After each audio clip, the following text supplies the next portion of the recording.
नमस्कार। आज के इस खास विश्लेषण में आप सभी का स्वागत है। आज ना हम लोग एक बड़ी ही दिलचस्प और थोड़ी जादुई यात्रा पर चलने वाले हैं। जरा कल्पना कीजिए, एक ऐसे शहर की जिसे लोग संविधान नगर कहते हैं। यहाँ की सबसे खास बात पता है क्या है?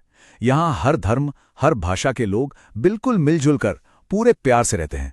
और इस शहर के बीचों बीच रखी है एक बेहद विशाल और जादुई किताब, जो है भारत का संविधान। इस अनमोल किताब की देखरेख एक बड़े ही अनुभवी और बुद्धिमान बुजुर्ग करते हैं, जिन्हें वहां के लोग बड़े प्यार से संविधान बाबा कहते हैं। तो आज हम इसी संविधान नगर और बाबा की दी गई एक ऐसी सीख के बारे में बात करेंगे जो सच में हमारे सोचने का नजरिया बदल सकती है। तो चलिए सीधे इस कहानी के मेन मुद्दे पर आते हैं। कहानी में एक बड़ा ही इंटरेस्टिंग ट्विस्ट तब आता है जब इस नगर के कुछ बच्चे दौड़ते हुए बाबा के पास आते हैं। उनके दिमाग में एक बड़ा ही गहरा सवाल था। उन्होंने पूछा, बाबा देखिए, हमें अपने अधिकारों के बारे में तो सब पता है, संविधान हमें क्या क्या देता है ये हम जानते हैं, लेकिन इस देश के लिए, इस मिट्टी के लिए हमारे खुद के क्या कर्तव्य हैं? अब सोचकर देखिए, ये एक ऐसा सवाल है ना जो हम सबको कभी ना कभी खुद से जरूर पूछना चाहिए। बच्चों का ये सवाल सुनकर बाबा पहले तो मुस्कुराए और फिर उन्होंने तय किया कि इन बच्चों को एक ऐसी जादुई यात्रा पर भेजा जाए जो उन्हें इसका असली मतलब समझा सके। पर यात्रा पर भेजने से पहले बाबा ने उन्हें उस जादुई किताब का एक बहुत ही जरूरी हिस्सा खोलकर दिखाया। बाबा ने समझाया कि हमारे भारतीय संविधान के आर्टिकल 51A यानी फंडामेंटल ड्यूटीज के हिस्से में हर नागरिक की जिम्मेदारियों को बहुत ही साफ शब्दों में लिखा गया है।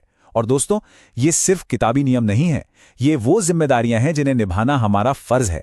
बाबा ने बहुत ही सुंदर तरीके से कहा कि अगर इस देश का हर एक नागरिक इन कर्तव्यों को पूरी ईमानदारी से निभाएगा ना, तो ये देश सच में किसी स्वर्ग से कम नहीं होगा। असल में ये आर्टिकल 51A एक तरह का रोड मैप है, जो बताता है कि एक मजबूत और खुशहाल देश आखिर बनता कैसे है। और बस यही रोड मैप लेकर बच्चे निकल पड़े अपनी उस जादुई यात्रा पर। तो आइए देखते हैं उनकी यात्रा का पहला पड़ाव, जो सीधे तौर पर हमारे राष्ट्र और उसके इतिहास से जुड़ा है। इस पहले पड़ाव पर बच्चों ने कुछ बड़े ही हैरान करने वाले दृश्य देखे। सबसे पहले वो एक मैदान में पहुंचे जहां कुछ लोग अनजाने में या शायद लापरवाही से हमारे राष्ट्रध्वज को जमीन पर छोड़ गए थे। तभी वहां एक जादू हुआ। आसमान से एक रोशनी चमकी और एक आवाज गूंजी, देश का सम्मान करना हर नागरिक का सबसे पहला कर्तव्य है। बाबा के इस आवाज ने उन्हें याद दिलाया कि संविधान, राष्ट्रध्वज और राष्ट्रगान का सम्मान करना हमारी सबसे पहली प्रायोरिटी होनी चाहिए। बच्चों ने तुरंत आगे बढ़कर उस तिरंगे को पूरे आदर के साथ उठा लिया। फिर थोड़ा आगे बढ़ने पर उन्होंने देखा कि कुछ लोग छोटी छोटी बातों पर आपस में झगड़ रहे हैं।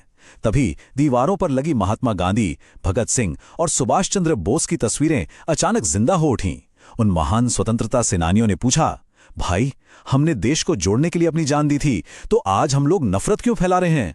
यहां से एक बात बिल्कुल क्लियर हो जाती है कि अपने आजादी के दीवानों और उनके आदर्शों को अपनाना भी हमारा एक मूल कर्तव्य है। इसके बाद बच्चे सीधे देश के बॉर्डर पर पहुंचे जहां सेना तैनात थी।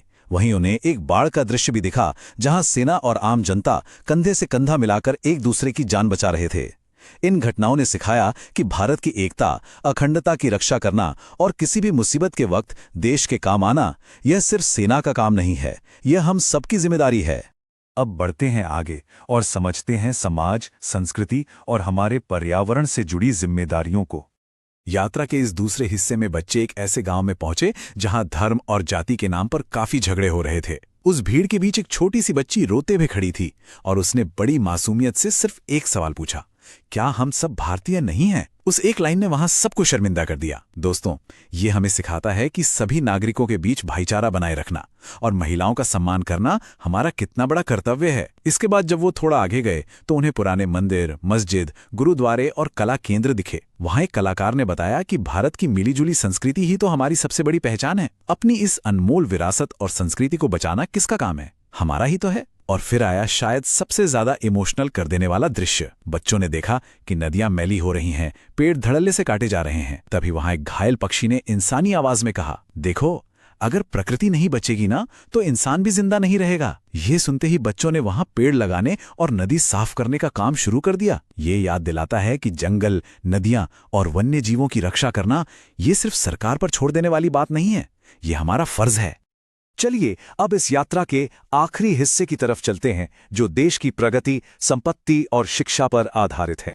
एक आधुनिक और आगे बढ़ते हुए भारत की नींव को समझने के लिए बच्चे एक ऐसे गांव में गए जो अंधविश्वास में बुरी तरह डूबा था। लोग बीमारियों का इलाज झाड़ फूंक से कर रहे थे। वहां एक डॉक्टर ने आके समझाया कि देखिए, समाज हमेशा ज्ञान और विज्ञान से ही आगे बढ़ता है। बाबा ने बताया कि साइंटिफिक टेम्पर, मानवता और सुधार की भावना को विकसित करना हमारा एक बड़ा कर्तव्य है। इसके बाद बच्चों ने देखा कि कुछ लोग गुस्से में आके बसें और पब्लिक पार्क तोड़ रहे हैं। अब ये तो हम लोग अक्सर न्यूज में देखते ही हैं, है ना? तो बाबा की आवाज ने एक बार फिर याद दिलाया कि पब्लिक प्रॉपर्टी, चाहे वो सरकारी बस हो, ट्रेन हो या पार्क, ये सब आम जनता की ही तो संपत्ति है। इसे बचाना और हिंसा से बिल्कुल दूर रहना हमारा फर्ज बनता है। और बिल्कुल आखिर में बच्चे एक स्कूल पहुंचे जहां एक बच्चा पूरी लगन और मेहनत से पढ़ाई कर रहा था। उस बच्चे का मानना था कि अगर हर इंसान अपना अपना काम पूरी ईमानदारी और परफेक्शन के साथ करे तो देश अपने आप महान बन जाएगा। वहीं बाबा ने एक और बहुत जरूरी बात जोड़ी, उन बच्चों की तरफ इशारा करते हुए जो स्कूल नहीं जा रहे थे, कि 6 से 14 साल की उम्र के हर बच्चे को पढ़ाई का मौका देना ये उसके माता पिता या गार्जियन का सबसे बड़ा कर्तव्य है। तो आइए अब इस यात्रा को समेटते हैं और समझते हैं कि आखिर इसका सबसे बड़ा सबक क्या था। असल में अधिकारों और कर्तव्यों के बीच एक बहुत ही गहरा कनेक्शन है। देखिए, एक तरफ तो हमारे पास हमारे अधिकार यानी राइट्स हैं। ये अधिकार हमें एक आज़ाद व्यक्ति के रूप में ताकत देते हैं, ये सुनिश्चित करते हैं कि हमारे साथ कुछ गलत ना हो। लेकिन दूसरी तरफ है हमारे कर्तव्य, जो पूरे समाज को, पूरे देश को ताकत देते हैं। इसे आप ऐसे समझ लीजिए कि अधिकार वो हैं जो देश हमें देता है और कर्तव्य वो हैं जो हम अपने देश को वापस लौटाते हैं। अगर हम सिर्फ अधिकारों की बात करेंगे और कर्तव्य नहीं निभाएंगे तो धीरे धीरे उन अधिकारों की ताकत भी कमजोर पड़ने लगेगी। और आखिर में इस पूरी जादुई यात्रा का जो सबसे बड़ा मैसेज था वो संविधान बाबा के इन सुनहरे शब्दों में छिपा था। अधिकार हमें शक्ति देते हैं, लेकिन कर्तव्य देश को मजबूत बनाते हैं। इस सीख के बाद संविधान नगर के लोगों का सोचने का तरीका बिल्कुल बदल गया।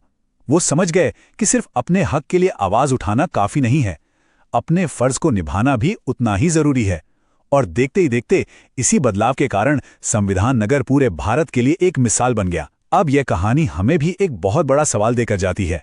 हम सब अक्सर अपने राइट्स के लिए लड़ते हैं, जो कि बिल्कुल सही है, पर क्या हम अपने उन कर्तव्यों को भी उतनी ही ईमानदारी से निभा रहे हैं जिनका जिक्र संविधान में किया गया है? सोचकर देखिए, क्या हम अपनी जिम्मेदारी निभाकर इस पूरे देश को एक खूबसूरत संविधान नगर में नहीं बदल सकते? इस सवाल पर जरूर विचार कीजिएगा। आज के इस विश्लेषण में हमारे साथ जुड़ने के लिए बहुत बहुत शुक्रिया।